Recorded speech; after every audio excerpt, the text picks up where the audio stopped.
You can't have both. You can't if have it is a welfare government. Revenue loss. There is a revenue loss. It is because again in auction in 1994 we burnt the finger. Okay, they could not pay the money, therefore the switch over to the revenue regime. I want to come back to it. Subramanian Swamy, are you willing to concede that in the case of Raja, you still have to actually prove the loss? When you ask for sanction to prosecute, as you've asked in the Supreme Court, you're going to have to prove exactly Raja's crime? I'm sorry, you don't know the law. The law only requires me to submit sufficient material to show there is a prima facie case on which the Prime Minister has to apply his mind and give a decision. The Prime Minister has done nothing of the kind. He has sat on it for 2 years. All these that your CAG is coming out with, I had given to him 2 years ago. Right. So the issue is, only in the court these things can be proved. Right. And it's no use blaming Mr. Manmohan Singh, because after all, there are so many sacred cows for the media in the UPA. Okay. They are also playing a role behind the scenes. Okay. You got to take them also into account. After all, Raja is not the only one who's got the money. So many others have got the money, and they are more powerful than the Prime Minister today. Let me ask that to Cho.Ramaswamy. Cho.Ramaswamy, while we target Mr. Raja, it's obviously, seen by many as an institutional problem, a systemic problem. Do you believe it's fair to target Mr. Raja only? Or should, if at all, the investigation must involve all those who were beneficiaries, the corporates, the bureaucrats, the fixers, all of them must be targeted in this, if Manmohan Singh has to redeem his credibility. And shielding Raja is not the way to bring all of this out. Right. Prosecuting Raja is the way to bring all of this out.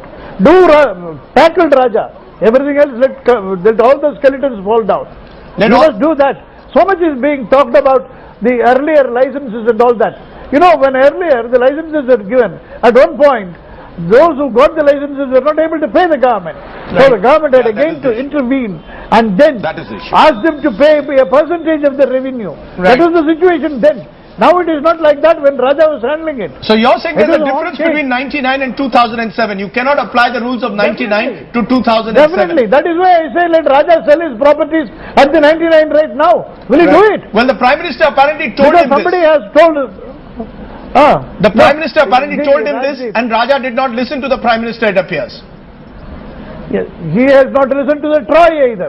So much is being talked about the Troy. Right. The Troy had asked him not to do this. Okay. What about that? Mr. Ganpati denies that. Mr. Ganpati believes that Troy did not ask him that. Try time and again. There were 5 recommendations right from 2003 till date. 2005, 2007, 2010.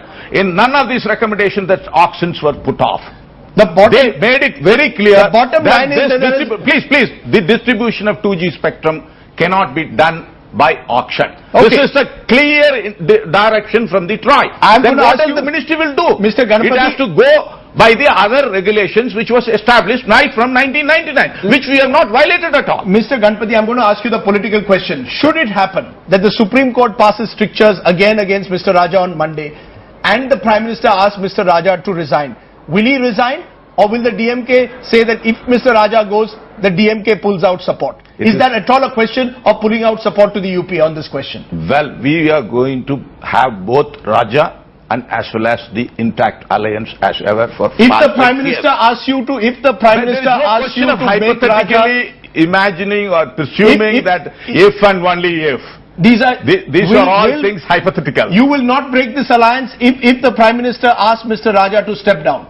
Well, there is no question of Raja being asked to step down because there was no wrongdoing by his side. Well, the DMK is holding firm today. Therefore, there is no question of going further beyond whether the alliance will continue and all that. This is a hypothetical question. Okay, Mr. Ganpati. We say that there was no wrongdoing. You've said it. You've made your point, yes, Mr. Ganpati. We will prove it. Okay, you'll have to prove it. Mr. Ganpati, Cho.Ramaswamy, Subramanian Swamy, Kiran Bedi, Jayanti Natarajan, appreciate your joining us here on India at 9. Remember, it's the Prime Minister whose reputation is on test, no less. The man whom the country thought is Mr. or believes is Mr. Honest has to now prove that he truly is a man of integrity. Remember the question we've asked you, is Manmohan Singh's credibility at stake? Vidit has written on my Blaze page on IBNlive.com. A leader wins when he ensures that along with himself, his team members too are stainless. Unfortunately, in Manmohan Singh's case, that's not been true. For sure, question marks are now being raised on his leadership quality.